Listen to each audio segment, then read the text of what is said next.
Si aujourd'hui tu es un infopreneur et que tu n'appliques pas les principes que je vais te donner dans cette vidéo, alors tu perds énormément d'argent sur les ventes que tu ne réalises pas parce que la présentation de ton offre ne répond pas à ces principes fondamentaux. Qui est-ce que je suis pour te donner ces conseils? Je m'appelle William Waquet, je travaille avec mon associé Baptiste, on a l'agence Monétrise avec laquelle on accompagne des infopreneurs comme Louis Esquier ou encore Nassim Saïli, avec lequel on a généré plus d'1 million d'euros de cash collecté en moins de 6 mois.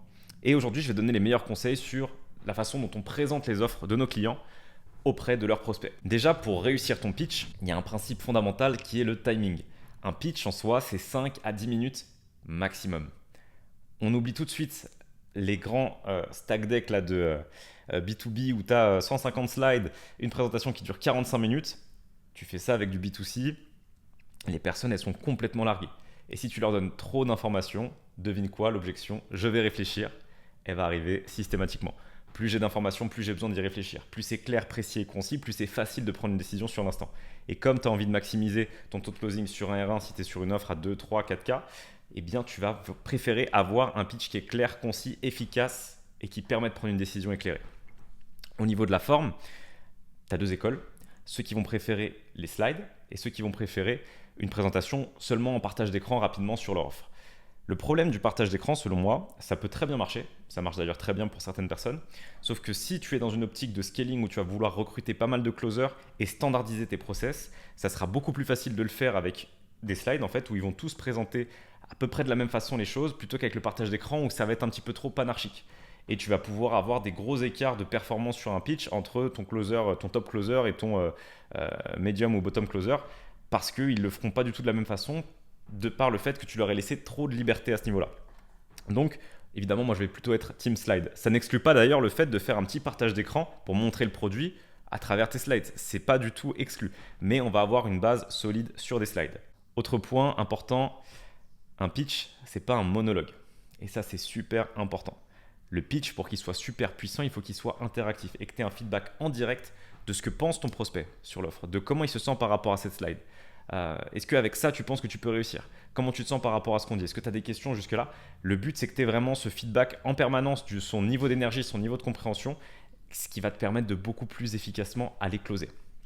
Donc, venons-en au slide en tant que tel. Je t'ai listé différents éléments qui sont indispensables. Au niveau de l'agencement, tu peux les mettre un peu à ta sauce. Je vais te montrer là quelques slides que je mets en place sur mes clients. Tu n'es pas obligé de suivre un ordre très précis. Preuve en est, je n'ai pas les mêmes slides selon mes clients, j'ajuste un petit peu et on fait de l'A/B testing pour déterminer qu'est-ce qui est le plus efficace. Mais outre l'ordre des slides, c'est vraiment quels sont les blocs de valeur entre guillemets que tu vas mettre en place. Un premier bloc de valeur que tu dois avoir, c'est celui qui est autour de ta légitimité. Tu vas avoir une slide où tu vas présenter qui tu es et en quoi tu es pertinent, en quoi tu as une légitimité pour apporter le résultat que tu promets à ton prospect. Donc là, si tu as des gros faits d'armes qui te disent, voilà, j'ai fait, si tu fais de la création d'agence par exemple et que tu as travaillé 5 ans chez Google et que tu connais l'algo sur le bout des doigts, bref, tu peux mettre ça en avant. Quand une personne va se lancer sur ton produit, il faut qu'elle ait confiance dans le closer, donc celui qui présente l'offre, qu'elle ait confiance dans la personne qui va les accompagner, donc là l'infopreneur, normalement toi, et qu'elle ait confiance dans sa capacité à réussir à travers ton offre, ton programme. Deuxième élément de valeur, il faut qu'il y ait de la social proof. Bon là je t'apprends rien, it works for people like you, il faut qu'il voit que des personnes qui lui ressemblent, qui sont dans une situation similaire à la sienne, qui avaient ce problème-là, ont réussi à le régler à travers ton programme. Plus tu en as, mieux c'est. Plus ils ont l'air authentiques et légitimes, mieux c'est aussi. Aujourd'hui c'est très facile de faker des témoignages ou des testis. Si tu arrives à les présenter et à les rendre beaucoup plus réels, palpables avec le nom, prénom, des screens vraiment précis et pas genre juste un commentaire Facebook ou un truc Trustpilot, ça va leur donner de l'ampleur et de la crédibilité. Troisième point, c'est le mécanisme unique de ton offre. How it works. Et là, ce qui est super important, c'est que ça soit simple et efficace. Très souvent, quand vous êtes super fier de votre produit, vous allez donner trop de détails sur le fonctionnement de votre offre. Les détails vont appeler les détails. Ça veut dire que si tu zoomes trop sur ce que tu proposes, déjà ta présentation va durer beaucoup plus longtemps. La personne elle va avoir de plus en plus de questions parce qu'on va aller dans un niveau beaucoup trop granulaire en réalité. Donc, ce que je suggère, c'est les 4 piliers de ta réussite. Et hop, tu fais pilier 1, pilier 2, pilier 3, pilier 4 par rapport à ton offre. Le triangle de ta réussite, ou de triangle d'autres choses, tu vois, le triangle du succès par exemple. Un plan d'action très clair, un accompagnement avec des coachs toutes les semaines, une communauté pour t'encourager et t'aider. Vraiment que ça soit simple, logique et que ça suive un certain rythme déjà dans votre présentation. L'autre chose que tu peux avoir en parallèle du mécanisme, c'est la timeline des résultats. Il faut qu'ils se disent, ok, when you win, tu vois, quand est-ce que je vais gagner? Si ta promesse, imaginons que c'est sur 90 jours pour signer ton premier client, donc tu peux avoir ton mécanisme, tu vas lui expliquer comment ça se passe et sous combien de temps, grâce à ce mécanisme-là, il aura ses premiers résultats parce qu'il va faire étape 1, étape 2, étape 3, étape 4, étape 5 et quand il en est à l'étape 5, bam, premier client et étape 6, scaling, etc. etc. Mais c'est important qu'il puisse se représenter qu'est-ce qu'il attend derrière. Quand il va mettre 2000, 3000, 4000 euros avec toi, comment ça va se passer, comment ça va marcher. Mais toujours expliquer d'une façon très claire, très précise, et concise, sans rentrer dans des détails trop importants. Autre élément qui est important, c'est le fait de réussir à anticiper les objections. Quand tu vas présenter ton offre plusieurs fois, tu vas recueillir des feedbacks de marché, tu vas remarquer que s'il y a quelques questions récurrentes, par exemple, d'un élément qui n'est pas bien compris sur ton offre. Ah mais du coup les coachings, moi je suis pas trop disponible aux horaires que tu as donné. Comment ça se passe? Est-ce que vous proposez d'autres coachings ou autres? Et bah, tu pourrais très bien avoir une slide où tu dis qu'il y a les replays de tous les coachings et qu'on fait un vote tous les mois pour redéfinir un nouvel horaire pour que chacun puisse assister à au moins un coaching par mois. Je te dis des bêtises, tu vois, mais essaie d'avoir ce côté, ok, là je sens que ça crée de la friction, comment je peux ôter cette friction avant l'annonce de prix? Et ça c'est super important. Toutes les objections, tu dois essayer de les anticiper en amont, de les traiter soit dans la phase de découverte, soit de les traiter dans ton pitch. Mais tu ne veux pas les traiter a posteriori d'un prix. Autre chose qui va être pertinent, c'est l'idée de qualifier. Et je vais te mettre deux slides que j'utilise là avec mes 2 clients qui marchent très bien. Donc très différents parce que les avatars sont différents, mais pour qui c'est fait versus pour qui c'est pas fait. Pour que déjà, lui, il se mette dans une posture où je fais partie de cette team-là. Je fais partie de la team de ceux qui participent parce que je suis quelqu'un qui est déterminé, motivé. Je suis pas un feignant, je suis un bosseur, machin, il me faut juste le plan, etc. Il se met dans une certaine catégorie, donc du coup, ça c'est Cialdini qui parlait de ça. Il va avoir tendance à vouloir confirmer qui il prétend être. Donc c'est important d'avoir ce petit framing. Mais voilà, amusez-vous avec, c'est quelque chose que je mets en place qui marche plutôt bien. Mais il faut l'assumer à fond. Là, avec Louis, j'ai le truc de Matrix parce que dans son content, il fait énormément de références à Breaking Bad, enfin bref, plein de séries. C'est pour ça qu'on s'est amusé avec. Et ça a d'ailleurs de bons résultats. Ça fait souvent sourire les prospects parce que vous avez le droit aussi de jouer sur un minimum d'humour tout en restant pro. Vous pouvez avoir des. Enfin voilà. Vous n'êtes pas obligé d'être une pierre tombale, une porte de prison. Vous pouvez rire avec vos prospects. Vous pouvez être toujours en étant professionnel pertinent, ajouter une pointe d'humour, ça marche très bien. Dernier élément que je voulais voir avant l'annonce de prix, la hype. L'énergie, elle doit monter tout au long du pitch. Pour qu'elle monte, il faut que j'ai de l'interaction, mais si j'ai toutes les slides et que je suis hyper monotone, on a tous eu un prof comme ça quand on était au lycée ou au collège où même ce qu'il disait pouvait être intéressant, en fait il nous endormait parce que la façon dont il délivrait ce qui était intéressant ne l'était pas. Et vous ne voulez pas être cette personne-là. Vous ne voulez pas juste lire des informations. Vous n'êtes pas juste une fiche technique. Vous n'êtes pas les caractéristiques techniques de la machine à laver qui sont lues comme ça. Vous voulez impacter la personne. Donc pour l'impacter, il faut mettre un certain niveau d'énergie.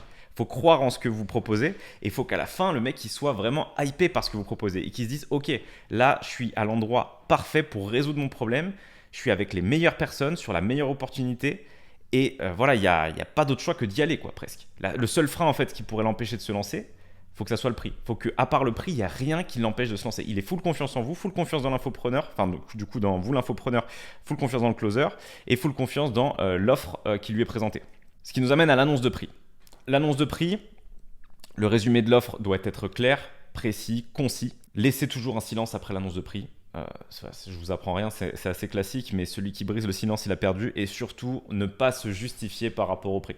Je vais faire une vidéo très spécifique sur le traitement d'objections, donc ça, on le garde de côté pour le moment. Je l'adresserai sur une prochaine vidéo. N'hésitez pas à mettre d'ailleurs dans les commentaires s'il y a des objections que vous avez du mal à traiter, et je vous expliquerai vraiment tout ça en détail. Mais on garde une dernière cartouche, parce qu'on a toujours une slide qui vient après notre annonce de prix. Donc on peut avoir les différentes techniques de pression externe, baisse de prix, place limitée, tout ça. Bon, je ne rentrerai pas dans les détails. C'est trouver un truc qui marche pour vous. Ce que j'aime bien faire, c'est un ancrage avec prix élevé. Et si tu te lances aujourd'hui, voilà une réduction de 25-30% assez intéressante.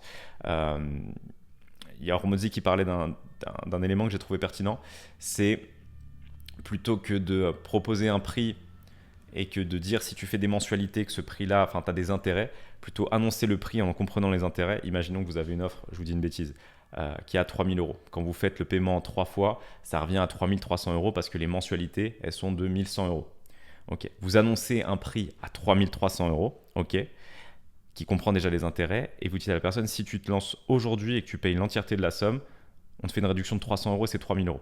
Comme ça, elle n'a pas l'impression de se faire arnaquer, entre guillemets, en payant plusieurs fois parce qu'elle ne peut pas payer en full, et l'incentive est positive versus négative. Voilà, petit truc que Hormozy a partagé il n'y a pas longtemps et que j'ai trouvé cool. Donc, ce qui nous emmène à au dernier point, qui est le point des garanties. Les garanties, ça va être... Moi, je préfère les annoncer après mon prix, parce que ça va me laisser des cartouches en fait dans le chargeur pour faire pencher la balance de mon côté.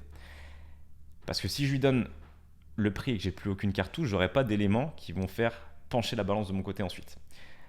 Votre garantie, il faut qu'elle soit tellement irrésistible que ça soit stupide de dire non. Encore une fois, coucou Hormozy, mais c'est très très vrai. J'ai une garantie sur un de mes clients, c'est qu'on met l'obligation, on prend en charge l'obligation de résultat, on lui met l'obligation de moyens sur lui. Ça veut dire qu'on dit à la personne, ok, aujourd'hui, tu as 2 options. Soit tu te lances avec nous, tu signes ton premier client, et bah bravo, tu vois, tu as une agence rentable, tu as fait ton retour sur investissement et tout fonctionne pour toi. L'autre option, si tu te lances avec nous, que tu respectes tout le plan d'action, que tu appliques les conseils que les coachs te donnent et que dans 6 mois, avec X nombre d'approches de prospection, tu n'as pas eu de résultat, on te rembourse 100% l'accompagnement et en plus de ça, on te verse 1 000 euros de dédommagement pour le temps perdu. La seule façon de perdre aujourd'hui, c'est de ne pas te lancer. Donc qu'est-ce que tu veux faire ? Est-ce que tu veux gagner ou est-ce que tu veux perdre ? En gros, je vous l'ai fait un peu en accéléré, mes closers le feraient mieux que moi, je pense, aujourd'hui. Mais l'idée, c'est que ça soit tellement irrésistible que ça soit stupide de dire non. Parce que là, on lui retire la perception du risque. En fait, il a tout à gagner en se lançant. Que ça marche ou que ça marche pas, dans tous les cas, il gagne au moins 1000 balles. Et ça facilite le passage à l'action. Vous avez plein de systèmes de garantie qui existent. À vous de choisir celui qui correspond le mieux à votre offre. Soyez sûr par contre de votre capacité à honorer la garantie. Ça veut dire que là, avec le nombre d'élèves qu'on a, si ils font les actions qui sont dans le plan d'action et si surtout ils sont présents vraiment à tous les coachings, qu'ils appliquent les conseils et qu'ils font le nombre d'approches qu'on leur demande, c'est impossible de ne pas signer au moins un client. Vraiment, c'est impossible. Donc, ayez en tête que ça peut être un gros élément pour ôter la perception du risque chez votre prospect et qu'il puisse se lancer avec vous. Vous voulez que ça soit facile de dire oui. Voilà sur ça. Je ferai une autre vidéo donc sur le traitement d'objections à part entière. Mais si vous respectez ces éléments sur votre pitch, que vous arrivez à communiquer ça de manière concise, je vais vous partager quelques captures d'écran des slides de mes clients. Je ne pourrais pas vous partager l'entièreté du pitch pour des raisons évidentes de confidentialité. Mais si vous respectez ces éléments-là, normalement, il n'y a pas de souci. Vous avez fait ce qu'il faut sur la partie pitch. Après, est-ce que vous avez fait ce qu'il faut sur la partie découverte et est-ce que vous avez fait ce qu'il faut sur la partie objection ? C'est une autre histoire. Mais ça, vous avez un contrôle facile dessus, vous pouvez le processiser très facilement pour vos équipes. C'était William de Monetrize. N'hésite pas à mettre un like et à t'abonner si cette vidéo t'a aidé. On va balancer encore plein de valeurs gratuites avec BAT. Reste connecté, on se dit à la prochaine. Ciao, let's fucking close.